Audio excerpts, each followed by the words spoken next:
Bonjour!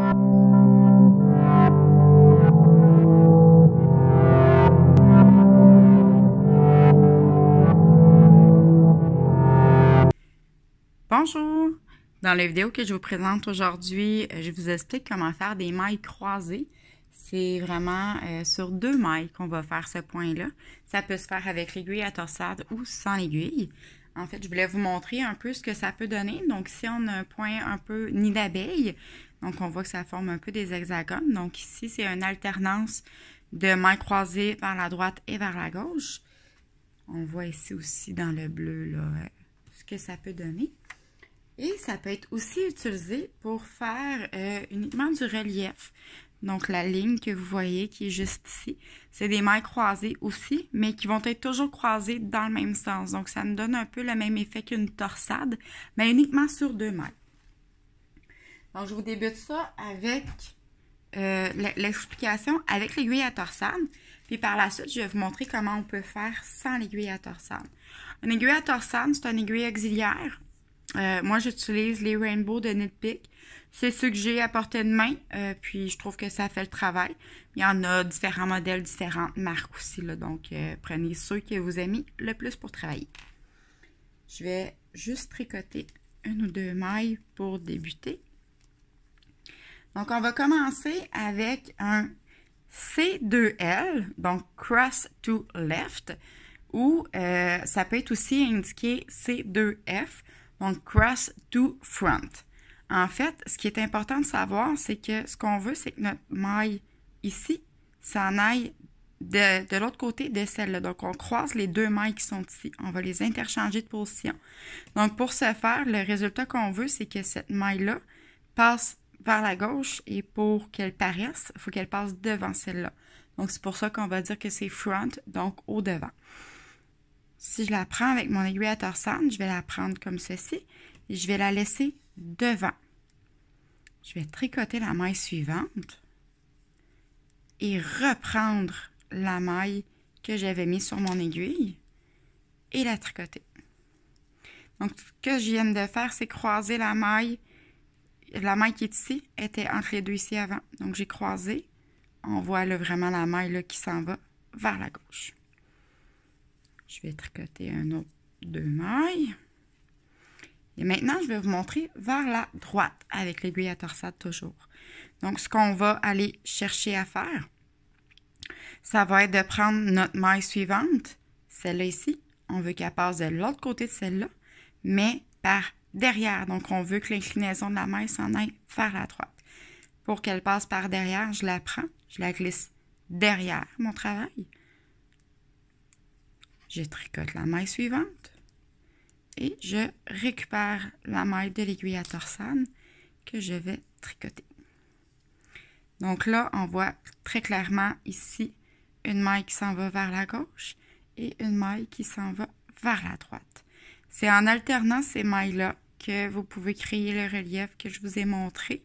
Sinon, c'est vraiment un point de torsade en fait là, que vous voyez ici. Donc, je vais tricoter ici jusqu'au bout. Je vais faire mon rang envers pour pouvoir vous montrer l'autre façon de faire ce même type de maille. Alors, on continue. Je poursuis avec l'explication de la façon de tricoter ces mêmes mailles-là, mais sans l'aiguille à torsade. Donc, si je veux faire un croisement vers la gauche, donc comme celui-là ici, je vais tricoter les 2 mailles ici en même temps. Donc, je vais les laisser sur mon aiguille de gauche pour avoir une inclinaison vers la gauche où la maille qui est ici va passer devant celle-là. Je vais prendre mon aiguille droite et la glisser entre les 2 ici et aller tricoter la 2e maille. Je vais conserver dans une laine qui est un peu plus fine, c'est un petit peu plus facile. Dans une plus grosse laine, c'est un petit peu plus difficile.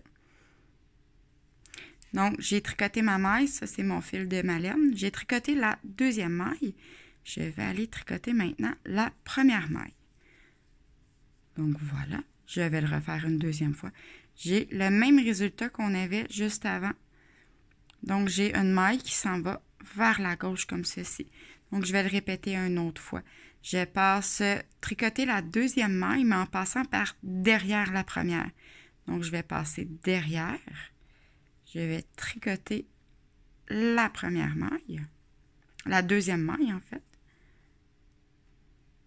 Comme ceci. Et ensuite, je tricote la première maille que j'ai sur mon aiguille gauche. Comme ceci. Et je fais tomber les deux mailles en même temps. Donc, vous voyez vraiment bien là, le fil qui va croiser vers la gauche. Je vais faire maintenant une inclinaison vers la droite. Donc, vers la droite, ça va ressembler à ça ici. On va passer par devant. Donc, on veut que cette maille-là s'en aille devant celle-là. Donc, je passe par devant. Je la tricote. Je tricote toujours la deuxième maille. Et ensuite, je vais tricoter la première maille. Comme ceci. Et je fais tomber les deux mailles en même temps. Donc là, tant que c'est sur l'aiguille, on le voit un petit peu moins. Mais on voit que ça s'en va vers la droite. Donc, je le refais une deuxième fois. Je tricote la deuxième maille dans le brin avant. Ensuite, la première maille, en passant par l'avant, bien sûr. Donc, je viens de croiser les deux mailles qu'on a ici, comme ça. Si je tricote le rang envers, on va pouvoir bien voir le résultat.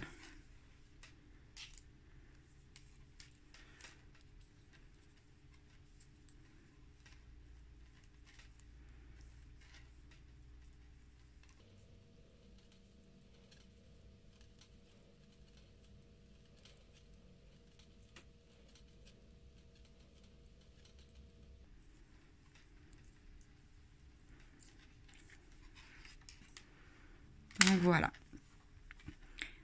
Sur le petit morceau qu'on a ici, on va voir que ici, je les ai tricotés. Je vais prendre une aiguille pour bien vous montrer. Ici, c'est avec l'aiguille à torsade, donc j'ai une maille qui s'en va vers la gauche. Ici, j'ai une maille qui s'en va vers la droite. Si on regarde un petit peu plus haut, ici, j'ai une maille qui s'en va vers la gauche. Ici aussi, donc je vous l'avais fait deux fois. Et ici, j'ai les mailles qui s'en vont vers la droite. Donc, on a croisé toujours deux mailles ici, vers la droite ou vers la gauche. Vous voyez aussi là, dans les écriteaux que je vous mets à l'écran, C2L, qui équivaut à C2F. Donc, cross to left, cross to front, et C2R, qui équivaut à C2B, cross to right, cross to back. Ça vous indique quand même très bien comment faire ces points-là. J'espère que vous avez apprécié les explications que je vous ai données. Si vous avez des questions, des commentaires, n'hésitez pas à communiquer avec moi via ma page Facebook Création Wendy et ainsi qu'à vous abonner à ma chaîne YouTube. Merci, bonne journée.